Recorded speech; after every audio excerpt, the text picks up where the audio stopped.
అందరికీ నమస్కారం. నేను మీ Bhaskar. Welcome to YBR education Telugu. మరి ఆంధ్రప్రదేశ్ పబ్లిక్ సర్వీస్ కమిషన్ వారు గ్రూప్ 2 మెయిన్స్ పరీక్షని ఎప్పుడు నిర్వహిస్తారో దీనికి సంబంధించి మన అభ్యర్థులు అయితే రోజువారీ కాల్స్, మెసేజెస్ అలానే మెయిల్ చేస్తున్నారండి. సో దీనికి సంబంధించి ఒక లేటెస్ట్ ఇన్ఫర్మేషన్ అయితే వచ్చిందండి.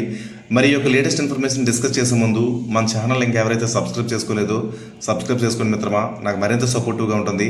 అలానే మన ఛానల్కి సంబంధించి ఒక టెలిగ్రామ్ ఛానల్ అయితే ప్రారంభించామండి.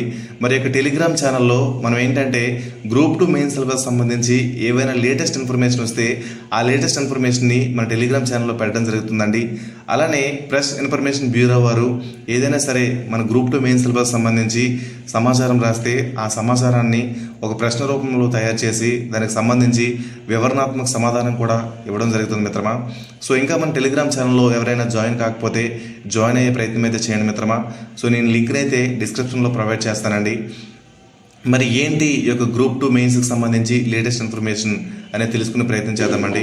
సో ఏంటి అంటే ఈరోజు గౌరవ ఉత్తరాంధ్ర పట్టభద్రుల ఎమ్మెల్సీ అయినటువంటి డాక్టర్ వేపాడి చిరంజీవిరావు గారు అయితే స్పెషల్ మెన్షన్ కింద మన శాసనమండలి చైర్మన్ గారికి అయితే ఒక ప్రశ్న అయితే అడగడం జరిగిందండి.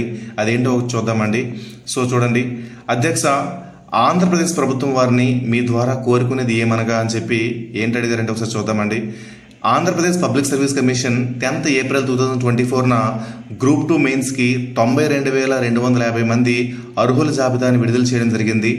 మెయిన్స్కి అర్హత సాధించిన అభ్యర్థుల విన్నపం మేరకు సుమారు 2 నెలల పరీక్షకు సన్నద్ధం అవ్వడానికి అదనపు సమయం అడగగా మా విన్నపాన్ని మన్నించి 2024 జూలై 28న జరగాల్సిన మెయిన్స్ పరీక్షను వాయిదా వేసేందుకు గౌరవ ముఖ్యమంత్రి గారికి మా హృదయపూర్వక ధన్యవాదములు అని చెప్పడం జరిగిందండి. అలానే ఏం చెప్పారంటే, అయితే గ్రూప్ 2 మెయిన్స్ మరలా ఎప్పుడు నిర్వహిస్తారనే విషయంపై పరీక్ష తేదీని ఆంధ్రప్రదేశ్ పబ్లిక్ సర్వీస్ కమిషన్ ప్రకటించకపోవడం వలన అభ్యర్థులందరూ తీవ్ర ఆందోళనతో ఉన్నారు. గత 5 సంవత్సరాలుగా నోటిఫికేషన్ లేని కారణంగా, అలాగే నిరుద్యోగ అభ్యర్థులందరూ ప్రధానంగా గ్రామీణ ప్రాంత అభ్యర్థులు అవడం వలన తీవ్ర వ్యయ ప్రయాసాలకు గురై పట్టణ ప్రాంతాల్లో చదువుకుంటున్నారు.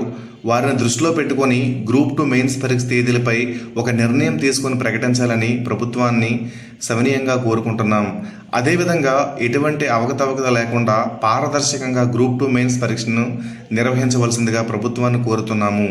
ముఖ్యంగా తెలుగు మాధ్యమం విద్యార్థులను దృష్టిలో ఉంచుకొని గ్రూప్ 2 మెయిన్స్ పరీక్షలో అనువాద దోషాలు లేకుండా ప్రశ్నాపత్రం రూపొందించాలని ఏబిపిఎస్సి వారిని ప్రభుత్వం ద్వారా ఆదేశించవలసిందిగా విన్నవించుకుంటున్నామని చెప్పి మన గ్రాడ్యుయేట్ ఎమ్మెల్సీ అయినటువంటి డాక్టర్ వేపాడి చిరంజీవి సార్ అయితే ఈరోజు శాసనమండలిలో మాట్లాడడం జరిగింది మిత్రమా. సో ఇది యథార్థంగా మాట్లాడారండి. దీనికి సంబంధించి కొద్ది రోజుల్లోనే మనకు డేట్స్ అనేవి అనౌన్స్మెంట్ అవుతాయని అనుకుంటున్నానండి. సో మిత్రులారా, మీరు గ్రూప్ 2 పరీక్షకి మరింత సన్నద్ధం కావడానికి ప్రయత్నించండి మిత్రమా. ఇంకా ఏవైనా లేటెస్ట్ ఇన్ఫర్మేషన్ వస్తే ఖచ్చితంగా మన ఛానల్ ద్వారా తెలియజేస్తాను మిత్రమా. Thank you very much.